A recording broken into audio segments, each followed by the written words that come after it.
Today's passage is, what is the secret of a long life?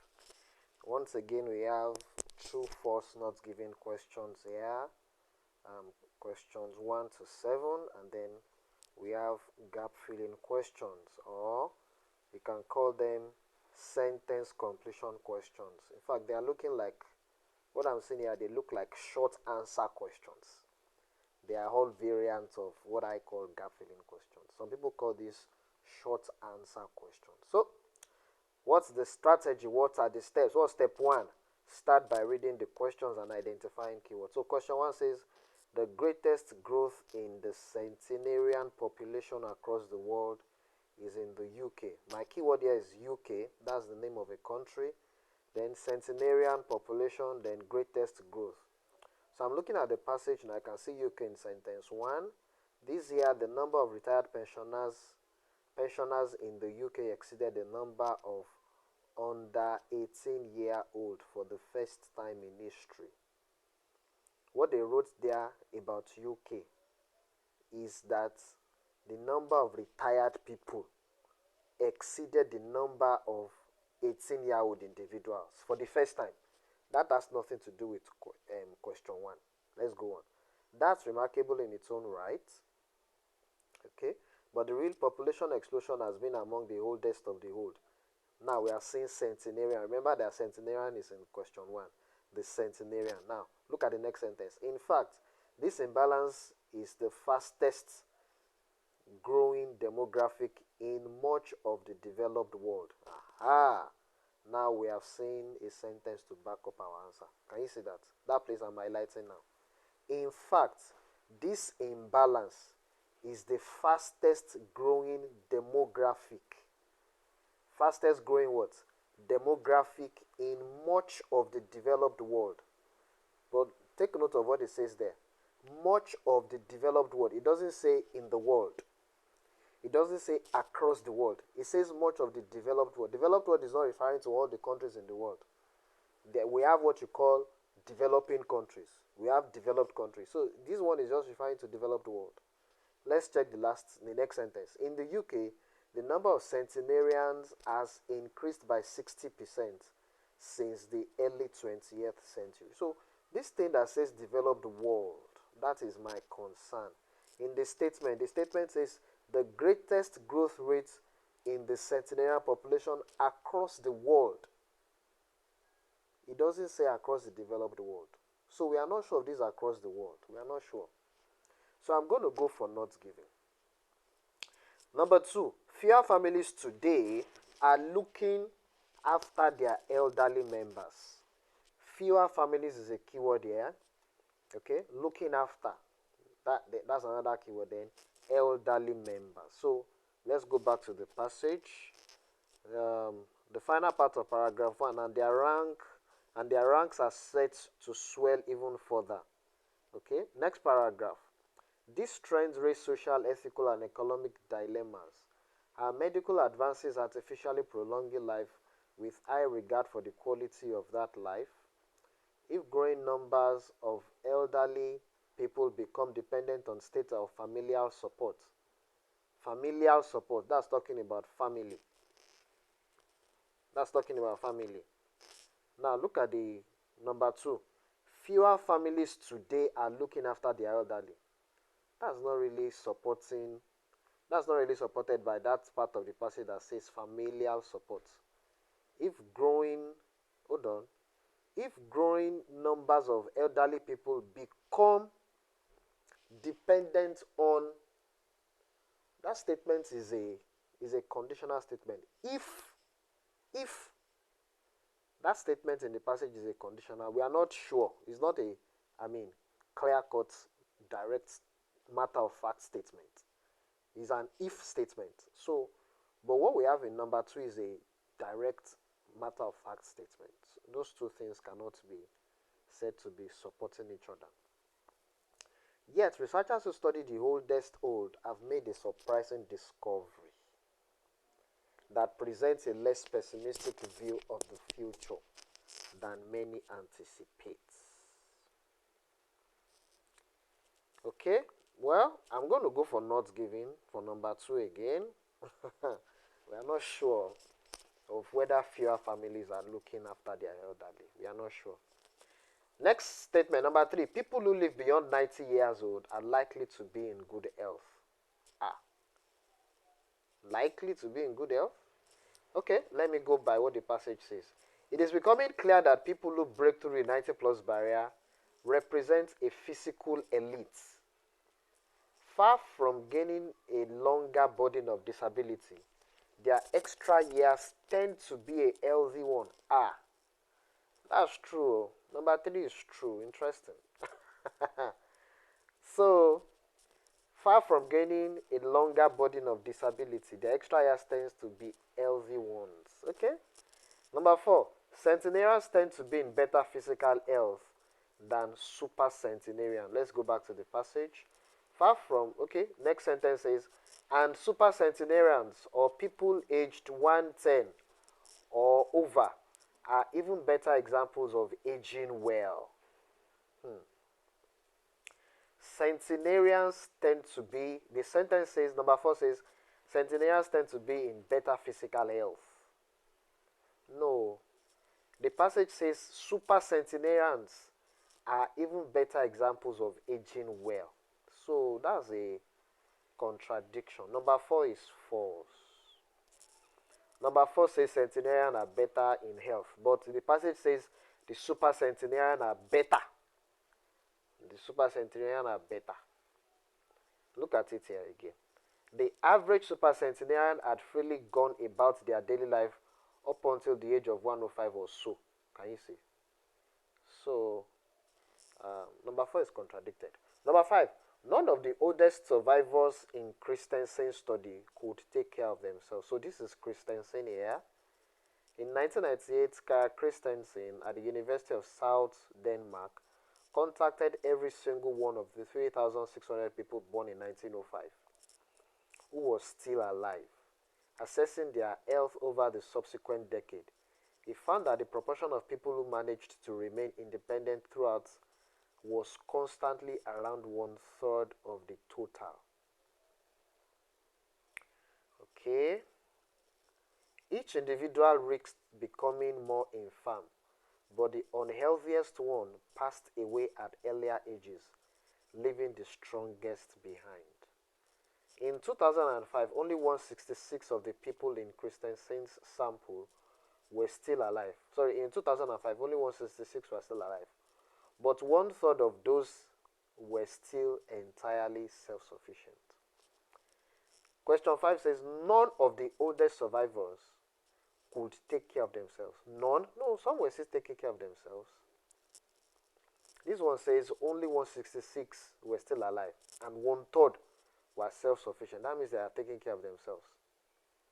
Then this another one, another thing here says remain independent. So that means they were able to take care of themselves. So this number 5 is false. That's not true. That's contradicted.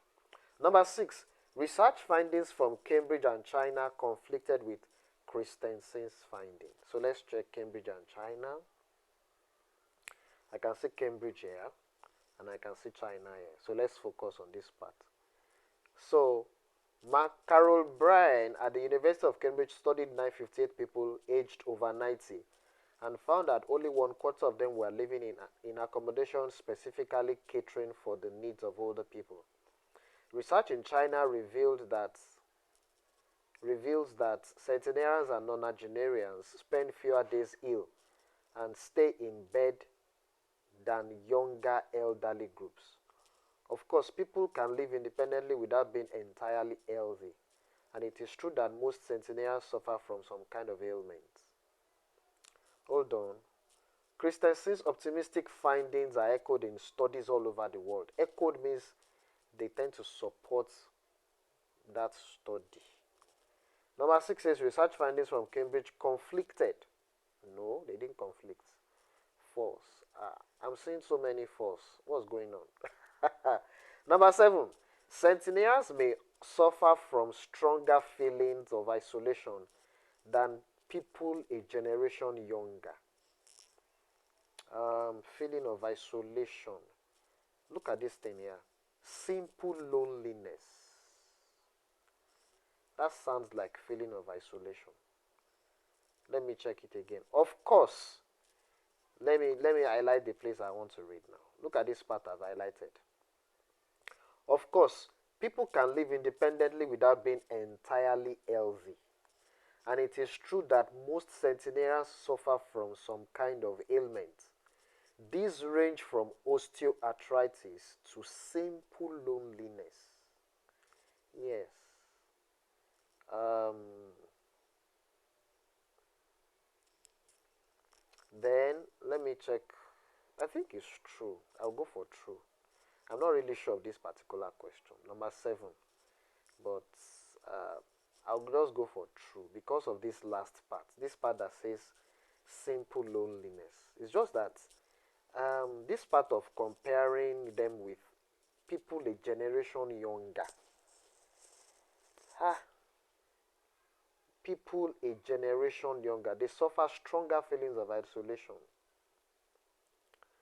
Research in China reveals that centenarians and nonagenarians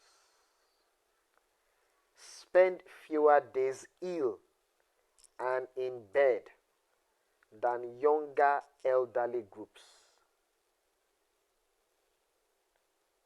Ill and in bed than younger elderly groups. Does that sound like isolation? Well, I'll go. I'm picking true because I've written so many false. So true has only showed up once. I don't know. Let me just go to the next set of questions. Number 8. What name has Jessica Everts given to the category of centenarian who became 100 without suffering serious disease? So let's go and check what name. I can see something here. Delayers. Let's check. Is that the mean name? She found that those who, I'm reading from here, she found that those who achieve extreme longevity. So this is the name of the person, Jessica Even. I'm guessing it's named as Jessica Everts. That's a mistake from the website. It's still the same person. She found that those who achieve extreme longevity tend to fall into 3 categories. About 40% were delayers who avoided chronic diseases until after age 80. Okay, that thing says 100. So we are looking for the one for 100. I've seen 80 here. Another 40% were survivors who suffered from chronic diseases before the age of 80 but lived longer to tell the tale. Okay? The final 20% were escapers who reached their century. Century stands for 100 with no sign of the common chronic disease. So this one is the escapers. Escapers. Escapers. Escapers. That's the name she gave them. See it here. Escapers. What factor is most likely to contribute to longevity in men? Okay? Intriguingly, 1/3 of the male centenarians were in this category, compared with only 15% of women. In fact, the two sexes fare very differently when it comes to longevity. There were far more female centenarians, but the reasons for this are unclear. Certainly, women tend to lead healthier lifestyles and experience fewer serious accidents. They also go to their doctors more often. Men are more prone to risky behaviors and chronic illness. So it must be genetics. That's our answer. What factor is most likely to contribute is genetics. Genetics. Genetics. Number 10. Which place has the largest proportion of centenarians in the world? I can see Japanese. The Japanese island of Okinawa is a front runner. At least 58 centenarians per 100,000 people. So my answer is Okinawa. Okinawa. Okinawa. See it here. So I'm picking words from the passage. One word only. Number 11. According to gerontologists, what should people avoid neglecting if they wish to reach old age? Avoid neglecting. Avoid neglecting means you should pay attention to something. You should pay attention to that thing. In these places, the result has been predisposition towards longer life. Of course, members of such communities usually share a particular environment. Gerontologists have emphasized the importance of regular exercise. So anyone aiming to reach a century should not underestimate this. So that would be exercise. We can't write regular exercise because the instruction says one word only. So I'm going to put exercise there. Number 12, what social influence on longevity decreases as people get older? Social influence, something that influences longevity. Social factor. So look at this from this place. They have also found that the influence on lifespan of social factors such as wealth fades as we age. So this will be age, wealth. Number 12 is going to be wealth. Wealth. Wealth. In which species, apart from humans, have longevity genes been reliably identified? So I can see genes here. Look at the next paragraph. Longevity genes have also been found in abundance in other organisms, including over 70 in particular worms. That's worms. Our answer is worms. Worms. Okay? So, worms. Number 13 is worms. WORMS. Worms. So those are my answers. The only one that I'm feeling somehow about is this number 7. But let's just submit and see what my score will be, and then we'll do self-correction afterwards. Wow! I got 12 correct. Can you see that last one, that number 7 that I was wondering about? The answer is actually true. Sorry, the answer is not given. That number 7 that I was wondering about, the answer is not given. Not given. Yeah, and I think I mentioned the fact why I think it might be not given. Let's look at it. Because of centennials, because of this part that says stronger feelings of isolation. Stronger is a comparative word, and then this fact that the stronger is a keyword, and then this fact that they didn't really compare them with people a generation younger. I didn't really see this part of people a generation younger in the passage. But then I was wondering that true did not show up very frequently. So that was why I picked true, remember. So, but then, you see, sometimes you don't need to get bothered about the number of truths. Sometimes. You understand? The fact that they didn't put people a generation younger in the passage, that should have given me the confidence to go for not giving. But then, to go for not giving. But then, I was wondering why true wasn't showing up. So, that's that for this particular set of questions. I hope you have learned something. Thank you.